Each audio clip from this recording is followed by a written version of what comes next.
Nous avons vu comment la procédure de sélection des coupures fonctionne. Un critère d'impureté est choisi, la variance en régression, Gini ou l'entropie en classification.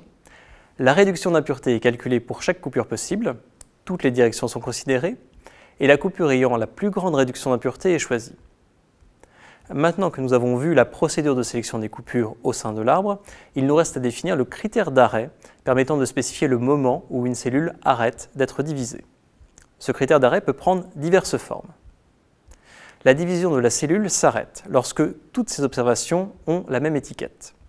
Ce phénomène se produit souvent en classification, mais est assez rare en régression. Il nous faut donc spécifier un autre critère. On peut choisir d'arrêter le découpage d'une cellule lorsqu'il n'y a plus de réduction du critère d'impureté. On peut également choisir un critère d'arrêt en fonction du nombre d'observations.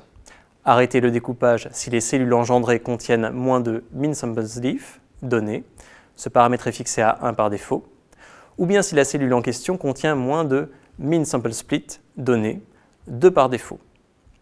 On peut aussi choisir un critère d'arrêt relatif à la structure de l'arbre. Le découpage d'une cellule s'arrête lorsque la cellule a été coupée max depth fois, par défaut, ce paramètre vaut l'infini. Notez que les 3 derniers critères d'arrêt conduisent à des arbres dits totalement développés, c'est-à-dire des arbres dont les feuilles contiennent un très faible nombre d'observations, ici 1 par défaut.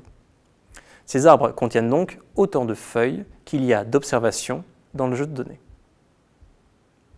Le critère de coupure et le critère d'arrêt étant spécifiés, il nous reste à rappeler la règle de prédiction permettant de fournir une prédiction une fois que l'arbre est construit. 2 cas sont à distinguer.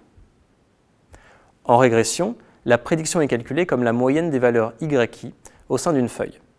L'expression mathématique de cette prédiction est fournie à l'équation 6, où an de x est la cellule contenant x, et nn de an de x est le nombre de points dans la cellule an de x. Ici, l'indicatrice rend compte du fait que seuls les points xi tombant dans la cellule an de x, contenant x par définition, sont pris en compte pour le calcul de la prédiction. En classification, la prédiction résulte d'un vote majoritaire et prend mathématiquement cette forme pour une classification à k classes avec les mêmes notations que ci-dessus. La notation argmax correspond à l'indice parmi l'ensemble 1k, maximisant la quantité définie en 7.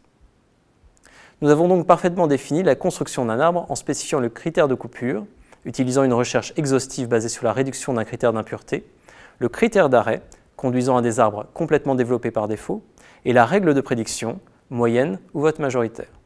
Ce sont les éléments que vous devez choisir ou spécifier lorsque vous utilisez un arbre de décision en pratique.